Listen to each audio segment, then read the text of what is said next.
So should have a group of senior, and they are doing a cornerstone project, which you will do next year. So very nicely, they made a basically like a lab scale batch distillation tower.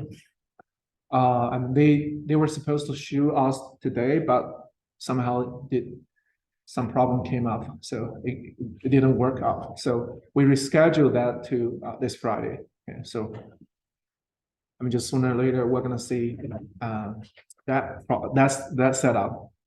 So then today we're just gonna continue with our lecture. So in our last lecture, we started with batch distillation. We talk about basically the simplest case, the differential distillator, in which we just have a steel pot and we just warm this steel pot. And this steel pot contains a total moles of total amount of W of the mixture with a composition of X, right? And we just warm it up to its boiling temperature so we can produce a vapor. Then that vapor is taken out with a flow rate of D and the composition of Y. Then simply we can just use this device to separate light K from the heavy here, heavy K. Then we know that as we continue to boil up vapor from this mixture, we'll have less and less light K in this steel pot. So X goes down, right? If X goes down, then in your vapor, you will have less light K as well, because they're constrained by equilibrium. So Y will also goes down. Meanwhile, W goes down because you just evaporate. You are just boiling up your liquid phase. WXY goes down, so your average distillate composition also decreases, right?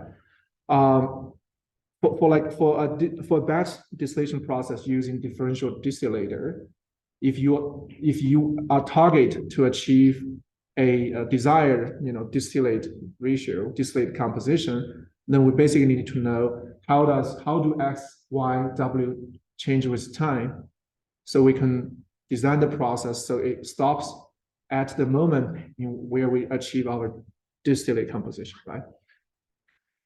And we discuss how we do that. Basically, we can just write down the mole balance equation for the light K and for the total mole balance equation. Then we can derive the so-called relay equation that basically relates W with X, right? So if we know W, we can find out X. If we know X, we can find out W.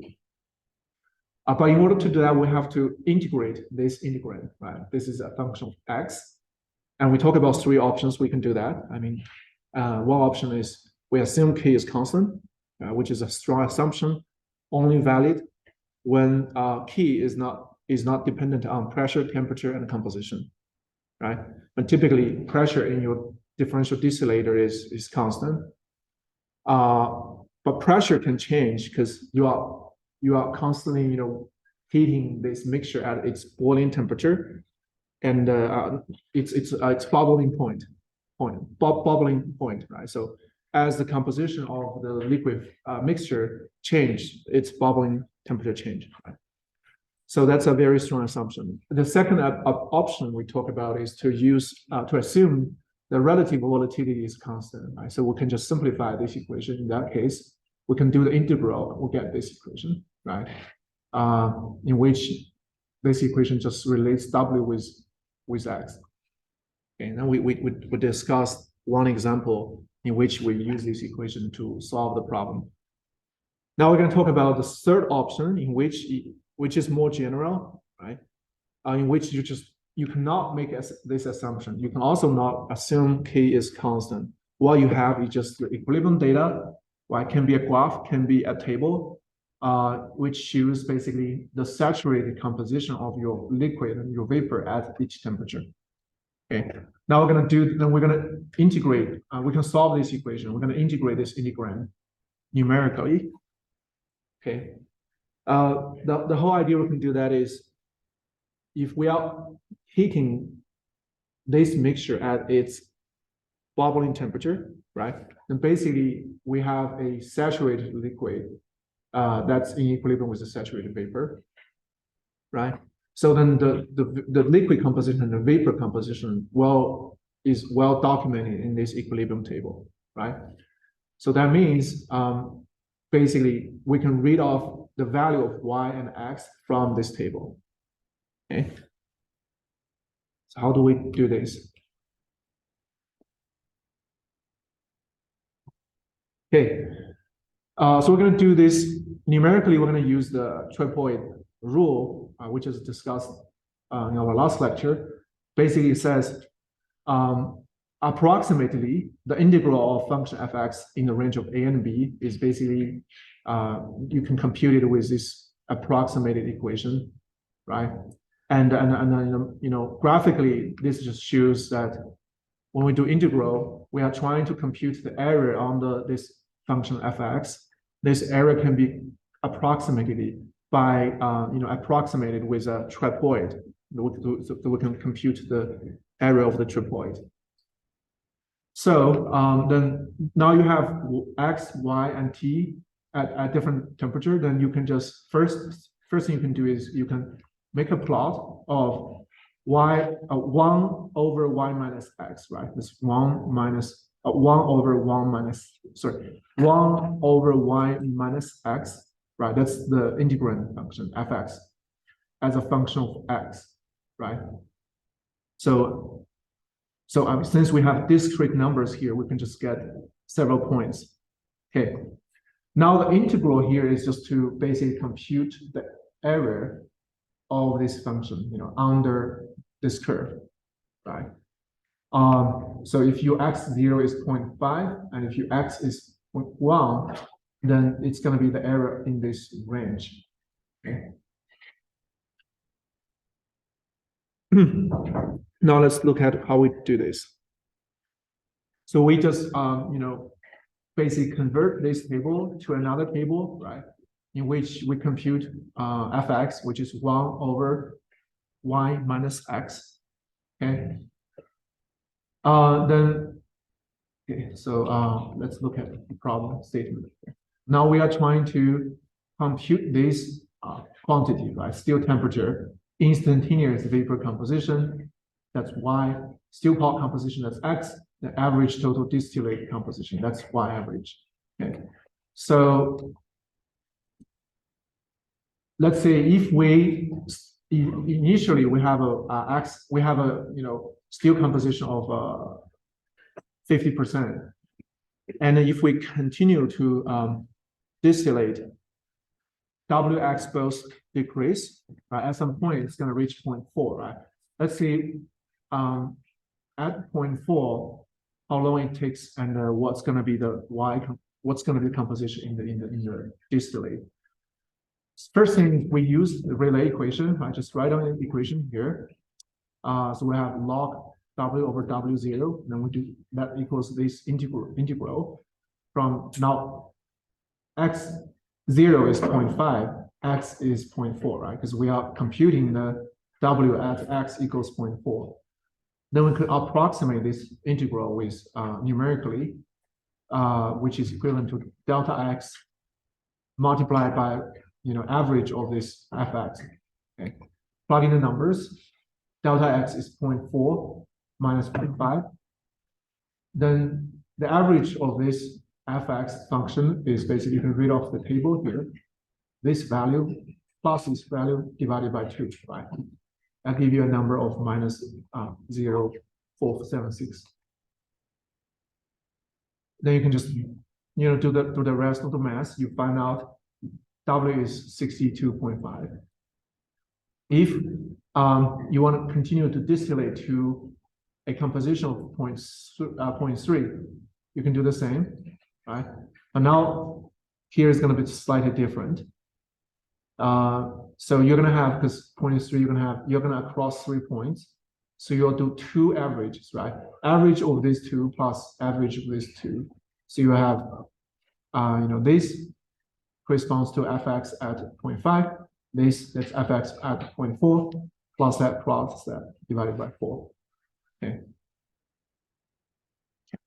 That's then now you know W, then you can compute Y from you can compute Y and compute Y average and time with the equations we talked about last week.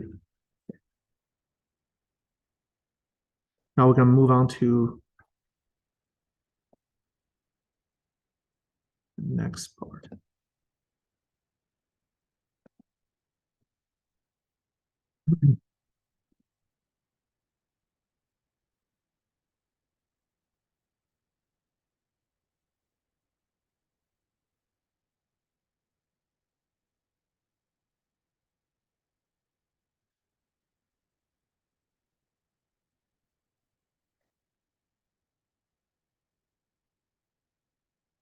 Okay.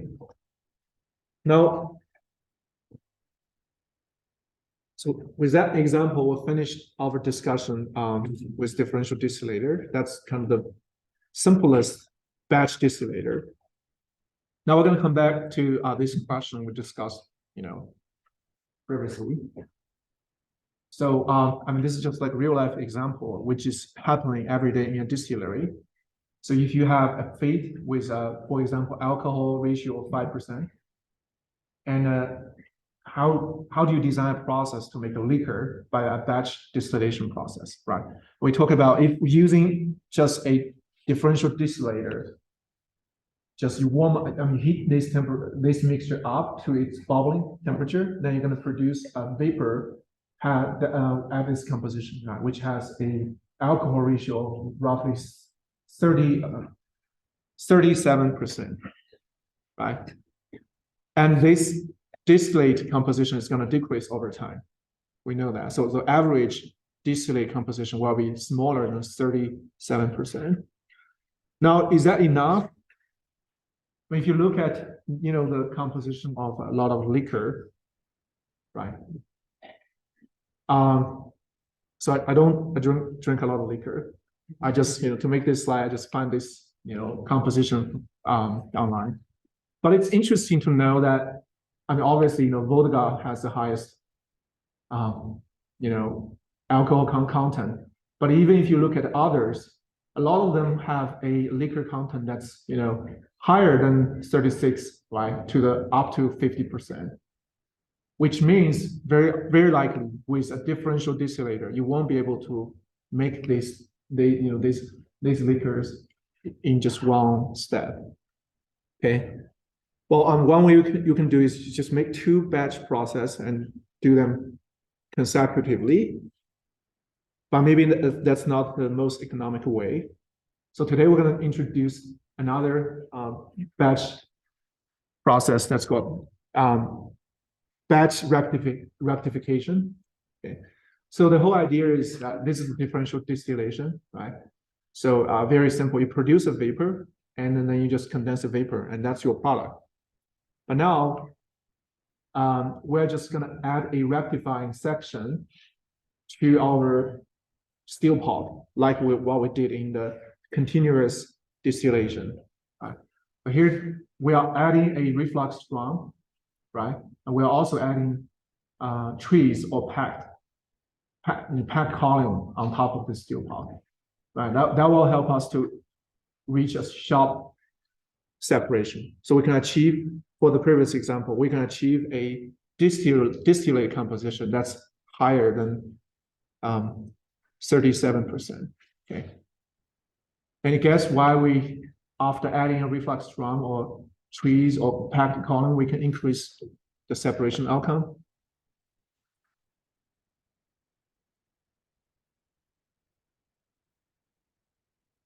Any guess? Yeah, Michael. The same reason why you get better separation from a distillation column. It's you're having multiple equilibrium stages, and so you're having, like those trays, you're ideally having a separation. You're starting at a higher concentration of the alcohol. Yes. Yeah. So basically, that's correct. So basically, in your differential distillation, you have only one equilibrium stage, right? So your liquid and vapor phase only contact one time. But here, if we introduce a reflux drum, we are returning part of the condensed liquid back to the tower. As the liquid going down, it's gonna basically strip off heavy key, right, down, back to the steel pot. And then in each of the trees, there's a chance for the liquid phase to contact with the vapor phase. So there's an additional chance for the light key to be transferred from your liquid phase to the vapor phase, and the heavy key transfer from the vapor phase to the liquid phase. Right. That's why you can achieve a better separation. And in addition to that, by adding a rectification section, it gave us extra control parameters to tune the process, right? Because we know, well, we can design a number of trees, right? For pack column, we can design the total height of the packed region. We can also design the reflux ratio, right? That's a very, as we discussed in the distillation, continuous distillation, that's a very, very important factor. Okay, so with that said, that basically two modes of operation. One is we can maintain a constant reflux ratio, right? That's what we did in the continuous distillation.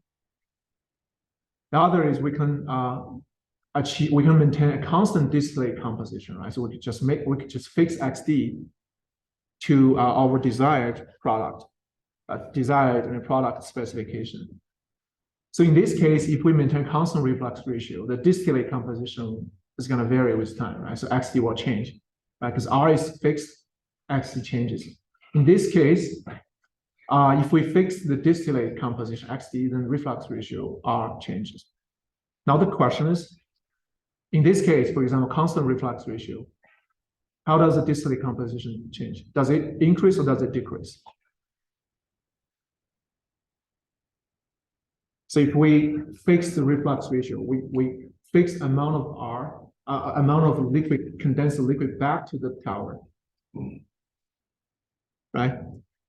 So just a little bit of review. So for the reflux, in this process, always we maintain the boil-up rate to be the constant, right? Which means V is constant, right? Then reflux ratio R is basically the ratio of L over D, right? If we maintain a constant reflux ratio, then that means the amount of condensed liquid back to the tower is a constant. In that case, your distillate composition is gonna change. Any guess why? Just don't decrease. Yes. Why? Why? If we boil everything until the end, it's gonna reach the original composition again. Yes. So it's gonna follow the same behavior as the. Yes. In this case, it's similar to the differential distillation, right? We just return a constant ratio of the condensed liquid back, right? Then as you deplete your residue in your steel pot, X goes down, and your vapor composition goes down, and XD goes down. Okay, what about the second case? If we maintain a constant distillate composition, we maintain XD, right? To do that, we have to vary the reflux ratio. Then should we increase the reflux ratio or decrease the reflux ratio just to make sure we achieve the same, XD over time? Any guess?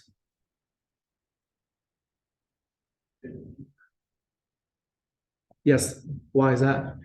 Well, because we have a smaller composition of the alcohol or whatever we're trying to pull out, and so we need to increase the stripping solute in order to take more out. Yes. And ideally, we want to get to the point where we're just pulling out the alcohol, which means we have to just have the ale going at that point. Yes. Excellent. So basically, the idea is simple. Because as we keep boiling up, right, X goes down, then you have less light in the vapor. To achieve the same composition, you have to add more liquid absorbance, right? Just return more liquid back to just so you can just strip off more heavy key in your upcoming vapor, right? And to do that, you have to increase the reflux ratio, right?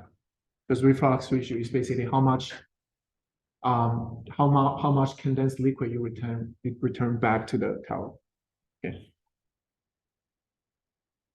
Okay, so now let's talk about the first example first.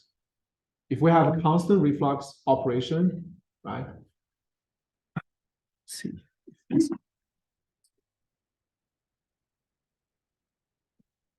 We have a constant reflux operation, right? Reflux ratio is fixed.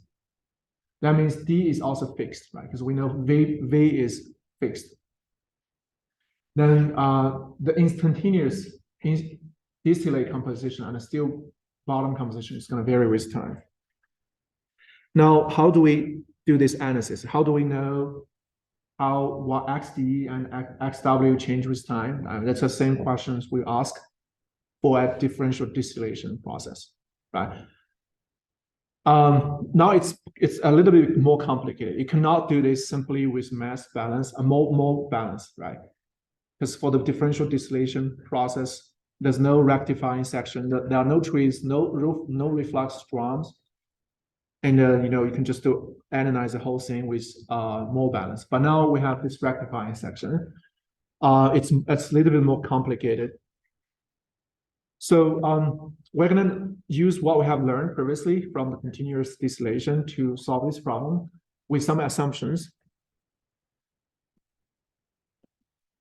So if we assume we have a total condenser, right, that means this is not an equilibrium stage, right? We condense everything, every vapor goes into the condenser, right? In that scenario, YD is same as XD, right? Because we're just doing a phase change. We are converting the vapor to the liquid, so they should have the same composition. And obviously, this is the same as that. If we have a negligible holdout of vapor and liquid in the condenser and column, well, that means we don't have to consider any mass loss in this condenser. A phase equilibrium at each stage, constant molar overflow and overheat transfers condenser and reboiler. So basically, some of these conditions are the part of the McKeevy-Tilly assumptions we discussed in our previous lectures. So with these assumptions, it allows us to analyze this process with McKeevy-Tilly diagram. Okay, so let's look at what we do here, what we can do here. So first, we start from Rayleigh equation. We know from Rayleigh equation, once we know X, we can compute W or the vice versa. Okay, but here we're gonna change the nomenclature a little bit differently. When we derive the Rayleigh equation, while Y refers to the vapor composition, X refers to the still pot liquid composition, right?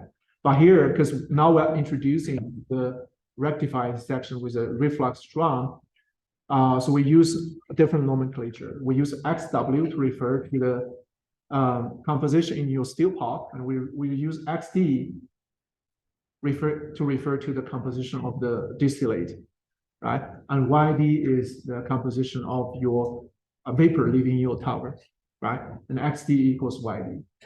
So then basically YD is Y here, and XW is X here. Okay, now we rewrite it. Okay, it's going to look like this.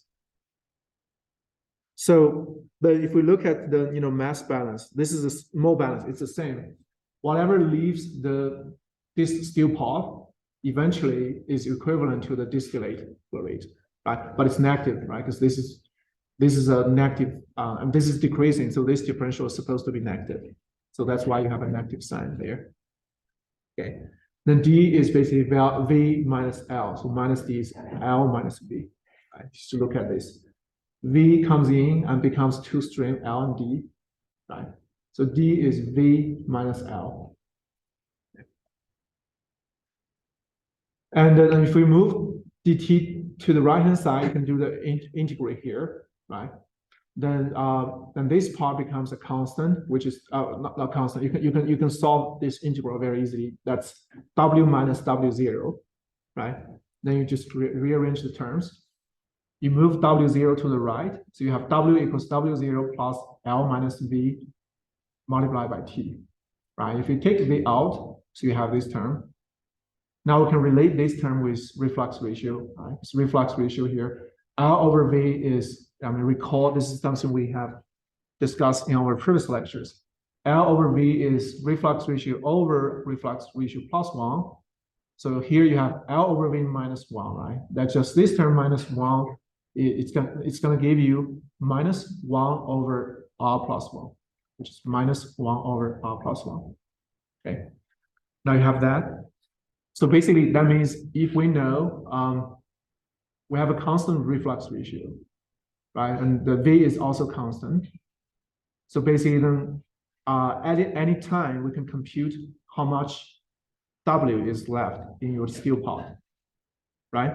So just if we know the time or how long we have operated our our process, and we know the initial composition, we know the initial moles of in the still pot, and we know the reflux ratio, we can compute W, right? And with W, we should be able to compute XW, right? By using Rayleigh equation. But to do that, similar to the example we talked about at the beginning of today's lecture, we need to find out this function and how it changes with XW, right? This is a little bit tricky. Well, from this, you can also compute time, right? If you know W. So now this is a little bit tricky. For a single stage process in the differential distillator, right? Because there's only one equilibrium stage. And we know Y and X are constrained by equilibrium, right? That constraint can be, if we know p-value, right? Then it's constrained by p-value. If we know relative volatility, we can also constrain Y with X. We can relate Y with X, right? Or the bottom line is if we know the equilibrium diagram, we can read off at every temperature, we can read off Y if we know X. But now this is different. XD is the distillate composition. XW is basically the still pot composition. They are not, somehow they are related, but they are not related by a single equilibrium stage, because there could be multiple equilibrium stages in this whole section, right? Depending on how many trees we have. And here, this is also an equilibrium stage. So the idea here is that we're going to use McCavey-Thiele method, the diagram, just to get a relationship between XD and XW. Okay, so because we've done this in the McCavey-Thiele method, right? Once you know the operating line, the equilibrium curve, and the 45-degree line, then you should be able to find the composition of the, XD is same as YD. The YD is basically vapor composition, leaving the first stage, right? The XW is basically is in equilibrium with this YW here. And YW is basically the vapor composition entering the last stage in your column, right? And we know that if we know the operating line, we should be able to find the correlation between them. Then now, if we have the McCavey diagram, then we should be able to graphically find the value of XD and XW. Then we can do this integral and find, find W and find T. If you know XW, you can find W, then you can find T. Okay, how do we do this? This is a little bit tricky, but if you follow me, it's actually not that difficult to understand, right? So now let's see, we're gonna discuss this example in which there are two theoretical stages, right? Which means we have a still pot and we have one equilibrium plate in this rectifying section. There are two stages, right? The whole process is, first you need to compute the slope of operating line based on the reflux ratio, right? In this case, for a constant reflux operation, reflux ratio is given, then you should be able to compute the slope of operating line. The second thing is that start from XW0, that's something we know. Then we need to do the step off, right? Until stage 1 cross 45-degree line. At the exact point, the operating line crosses 45-degree line. And that point is XD, zero, right? Let me show you how this process works, then we can discuss this question. So now, and this is kind of already in this figure, you know, the solution is already given. At time zero, we start from still part composition of XW0, right? Then we can move the slope of this operating line is fixed, right? So reflux ratio is fixed. What you need to do is just move this line up and down and do the step off from this point. You know, step up horizontally, step up horizontally until at some particular location of this operating line, this step off horizontally will cross the 45-degree line. At one point, that's the same point of your operating line crossing the 45-degree line, right? So basically, your 45-degree line, your operating line, and this horizontal line will cross at the same point. That point gives you the composition of XD0, right? That's basically vapor composition leaving the first stage. Okay. How do we do this? So I'm just giving one example here. You can do this. I mean, it's not difficult. Let's say you have to do this by trial and error, right? For example, if initially you draw a line, operating line there, and you do this step off, right? You start from XW0, you go up, right? Hit equilibrium line, you go horizontally. Now that line will hit at this point, right? Then first of all, you only use one equilibrium stage. Then your process is finished, right? Second of all, this composition is this point does not. Sorry, my pen is a little bit shaky. This point is not overlapping with that point, right? That means this is not the solution. Then you have to move up your operating line a little bit, right? Then redo this until at some point you reach this line, then you will have, you'll reach this condition here, right? That gives you again the vapor composition leaving the first stage. Now, why is that? Why we have to do that? Any guess?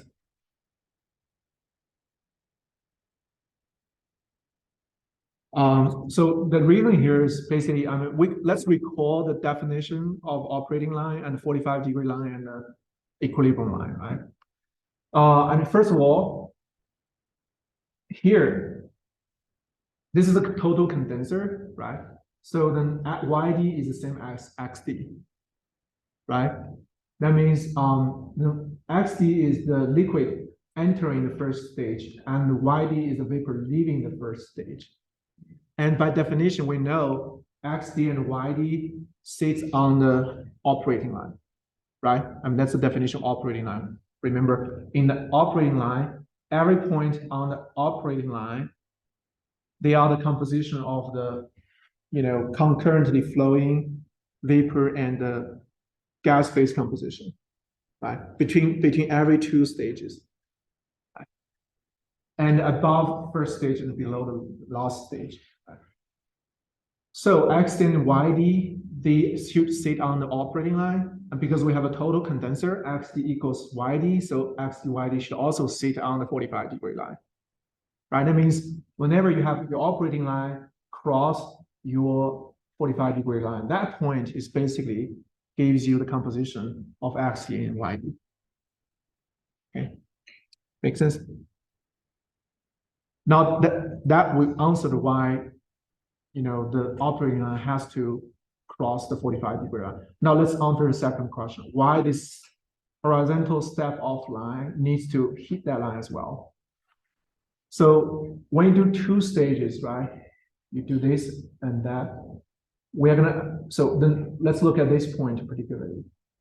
This point means we are leaving the stage 2 and so this line gives you the composition of the liquid phase entering your stage 2, right? And leaving your stage 1, right? That's just liquid composition leaving, if that's the stage 1, leaving that stage. that should be in equilibrium with the vapor composition leaving stage one. Right, so then the kind of the white coordinate here gives you the composition of the vapor leaving your stage one. And we just discussed that should be YD. So that's why when this line goes horizontally, it must overlap with that point, right? Because that point gives you the composition, vapor liquid composition kind of here above your stage one, right? This is a little bit, maybe a little bit difficult to understand, but we'll go back and just, review your continuous distillation part and review the definition of operating line, equilibrium line, and 45-degree line. And then I think this should be understandable. Yes. Was the operating line going to be given on the graph? Or do we have to figure out like the slope and the y-intercept and put it ourselves on the graph? So if you are given a problem of constant reflux operation, reflux ratio is given, right? And if reflux ratio is given, then your operating line slope is given, right? But its intercept is unknown because it's gonna shift as you operate your process.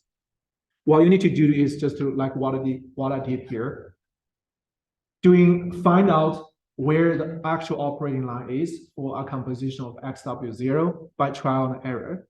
And the way you do it is just draw a line, draw an operating line, the slope, right?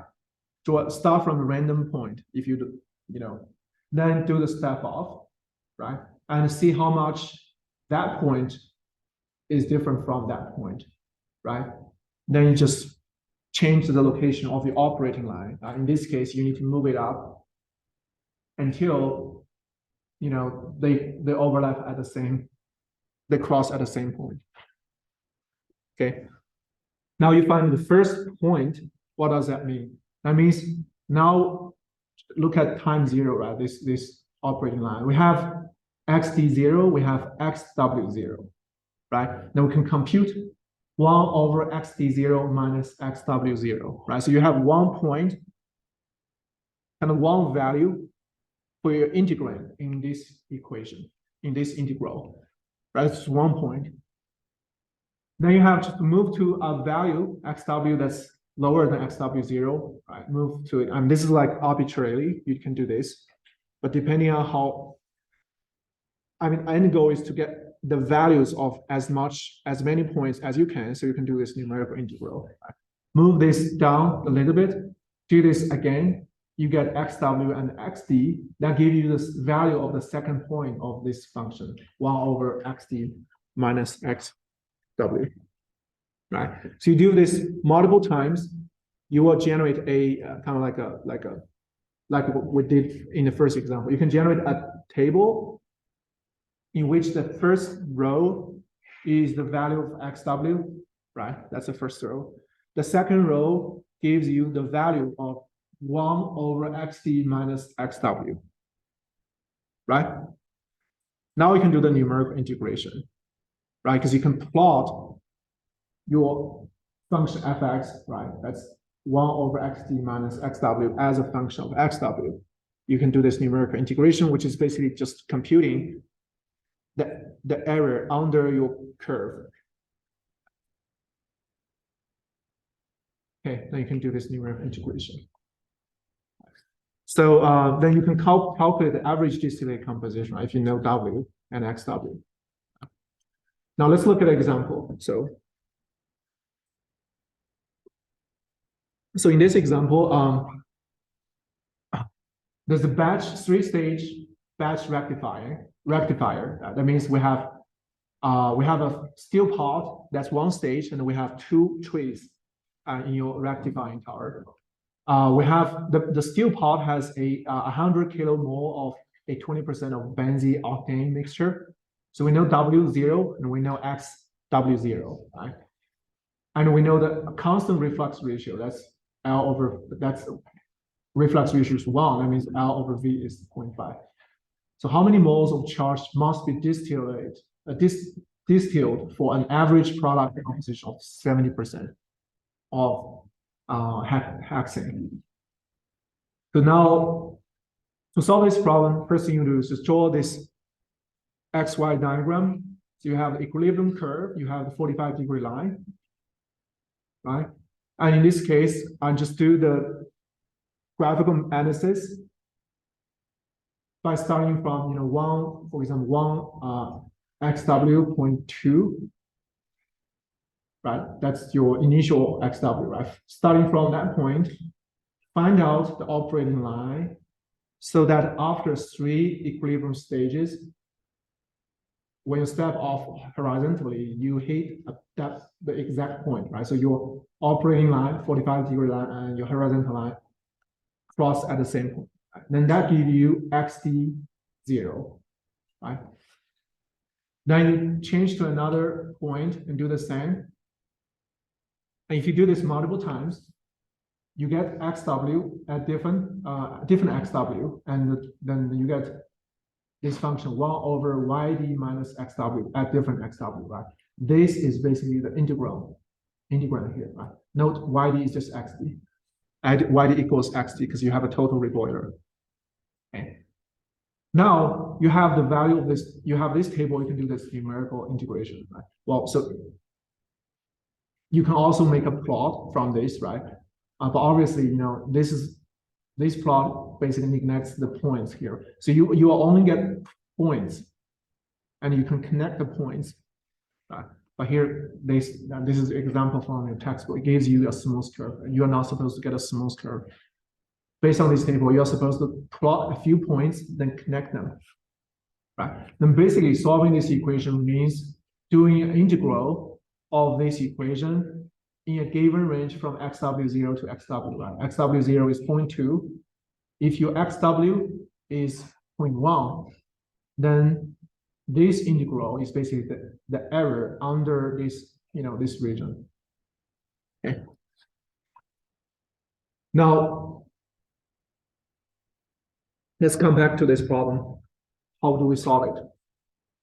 So our goal is to figure out how do we design the process to achieve a average product composition of 70 mole percent. And we know for a constant reflux ratio, your distillate composition goes down over time. So your average composition goes down over time, right? And what we need to do is just to figure out when, at what time if we stop, then we can stop exactly at the point in which our average distillate composition is 70%, right? We just need to find out that exact time because like I said, your average distillate composition is decreasing monotonically as a function of time, right? So there's only one time point you can achieve 70% of your distillate composition, and we have to do that kind of by trial and error. So let's say if we stop the distillation at XW equals 0.1, right? We start from 0.2. If we continue to distillate it, XW goes down. At some time, it's going to reach 0.1, right? Then use the Rayleigh equation. We can compute W, right? So basically just, plug in the numbers into this equation here. And from this graph, we can compute this integral that gave us this ratio. Then we can compute W and D, right, from this. Then you can compute the average composition by using this equation. Just plug in the numbers, right? We know the initial composition, initial W.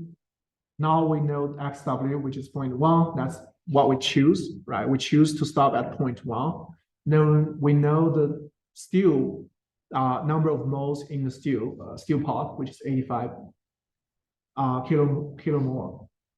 That's something dependent on XW, right? Once we pick XW, then this number is fixed. This number can be computed by the Rayleigh equation. So we know everything in this equation. We can do the math. Plug in numbers, we find out the average is 0.771. That means, well, this is still higher than our target composition. That means, we can continue to operate our distillation process because we know by doing that, average distillate composition will go down. right? Then basically by trial and error, you'll find out if you decrease XW to 0.06, that will give you W equals 78. In this case, your XD average is 0.7, right? You do this by trial and error. Okay. Any questions? Yes. How do you get D again? Basically, you know the reflux ratio, right? You know, if you know the reflux ratio, you know L over V, right? And then how do you know V then? If you know W, right? And you know W0, and W0 minus W give you, divided by time, gave you V, right? Then you know reflux ratio, you know L over V ratio, right? And L plus, you know V, then you can compute L. Then D is basically V minus L, right? That's a kind of mole balance. If you look at the mole balance at your total condenser region, they are kind of related. Okay, any other questions? Okay, now we can move on to the second common type of operation for a rectifying batch distillator, in which we want to achieve a constant distillate composition. Right? So in the previous case, controlling the reflux ratio is kind of easy, but as we can see, it's going to give you a changing distillate composition, right? And if you want to achieve a specific composition, then you have to operate your your distillator up to a particular time point. You have to stop your operation at exactly that time, so you can get the exact composition you want to achieve. What if I just want to get my desired distillate composition at any time, right? I don't care. I want to operate my process continuously and get a distillate stream that has a target composition. To do that, you can do a constant distillate composition, right? But in this case, you have to change the reflux ratio, right? In order to do that, and then you have to install kind of like sensors just to monitor the composition of your distillate composition. And you have to also add a feedback control loop to change the reflux ratio accordingly to ensure your output is always the same, right? That means your whole process, kind of the equipment will be more expensive because you're adding this extra equipment, sensors, feedback loop control, and actuator to do that. So therefore, this process is it's more desirable if you have a larger scale distillation, right? Let's say if you want to just do distillation at home, I don't think this is necessary, right? I mean, it's more complicated. You have to design everything, including the sensor and the feedback control.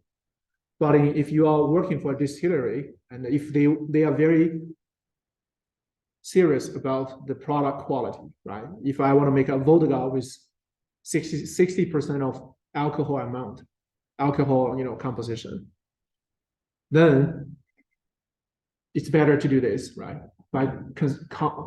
Basically fix the distillate composition while change the reflux ratio to achieve that. Okay. So in this case, things are going to be a little bit different. XD is going to be a constant, right? Because that's our target. We fix it when we design this process. But R, the reflux ratio, or Chris Vonney, L over V, how much L is returned back to the tower, is changing. It's basically, you have to increase it to maintain your XD to be constant. Okay. So we will continue to discuss this in our next lecture. So we can stop it here today.